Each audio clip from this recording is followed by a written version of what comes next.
Hey guys, welcome back here to today's edition of Intuitive Angling, and really appreciate you guys coming by the channel to check out today's video. Guys, today I want to show you the lure that I think the bass hit the hardest in the springtime of the year. It's like when a bass actually strikes a lure, there's different levels of aggressiveness. Some bass come up there and they look at the lure and they just, peck it a little bit or touch their nose on it. Some of them will bite the end of the tail or something like that. Some of them will sort of hesitantly hit it.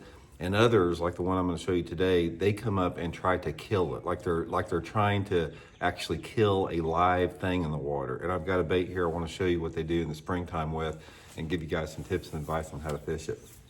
So today, guys, we're going to be talking about the Megabass sleeper gill.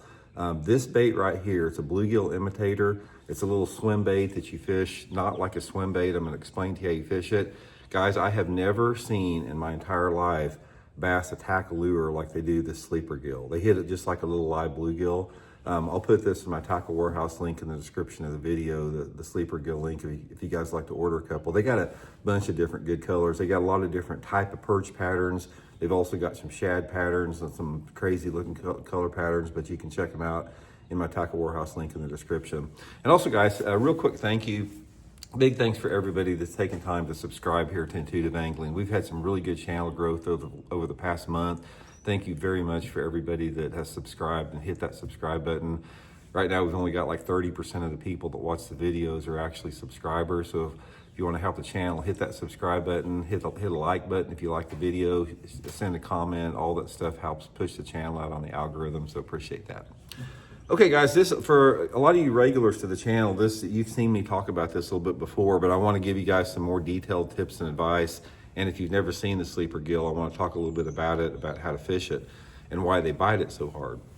So first of all, let's see if I got one in a package. Let me show you a package one.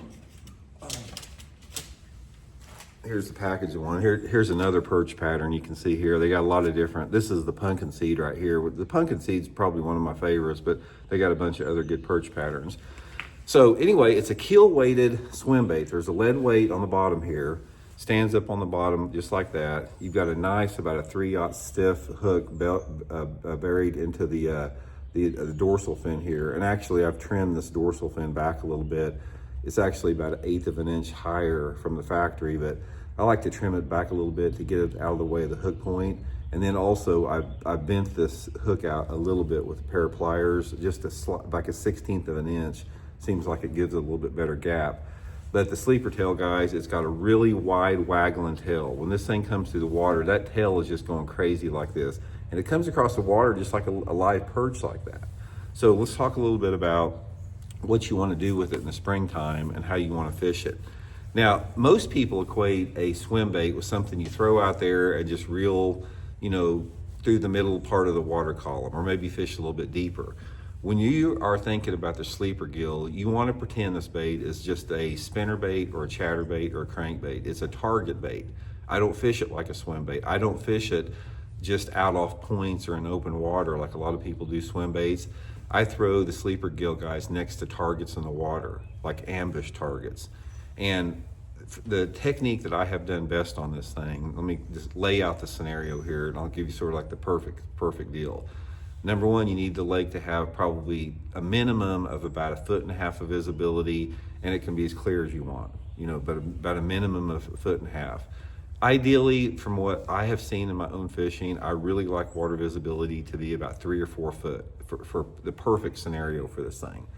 Next with it, I like water temperatures between like 60 and 75 degrees in the springtime of the year, which normally is sort of like April, May, and sometimes into early June. So that's the next scenario with it. You don't have to have clouds, but sometimes it helps. Depending upon the water clarity. What is critical on it is some type of an ambush point or shade. So the shade can actually be cover itself. Let's say, for example, you're going back in a cove and there's an overhanging tree that's in the water that's throwing off some shade in there, throw it up in that shade pocket. But what I really like to do with it is whatever targets I have in the water. If I'm going down a bank and there's a boat dock, I'll throw it right along the edge of that boat dock. If there's a lay down tree in the water, I'll try to crawl it around those limbs as close as I can. If there's a log in the water, I reel it right down the side of that log.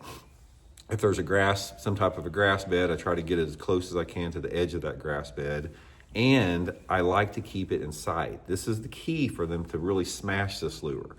Now, probably out of all the bass I've caught on this thing, which has been hundreds over the past 5 years, this is the scenario with it. Say there's a bush or a log or a dock in the water, and the water visibility is about 2 to 4 foot. I'll throw it out there. I'll keep my rod tip high. I'll have the bait going just probably a few inches under the water.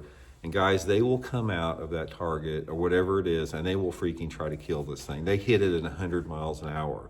But I think the key with that is you have to keep it high in the water column, and you also have to fish it a little bit faster. You're not slow rolling this thing. You're fishing it where it comes through the water about like that, in sight all the time. You don't want to like slow roll this thing out of sight. You're not going to get any bites on it.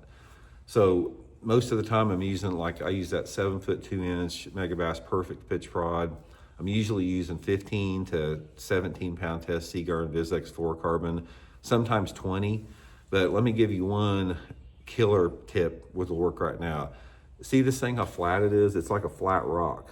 And you know how flat rock skips across the water? This is the best skipping bait, the easiest skipping bait you'll ever see. That thing, it hits that water flat and it'll skip for a mile. And you can take that thing and skip that thing underneath the boat dock or underneath the walkway. It goes way up in there, reel that thing like that, and those fish will freaking come out of there and just annihilate the thing. So anyway, guys, I'll put the Megabass Sleeper Gill and my Tackle Warehouse link in the description of this video. I'd pick you up, get you a few different colors on the thing. You're not going to regret it. Like I said, next time you're in that type of situation I just described it, give it a try and see for yourself on there. So appreciate you tuning in.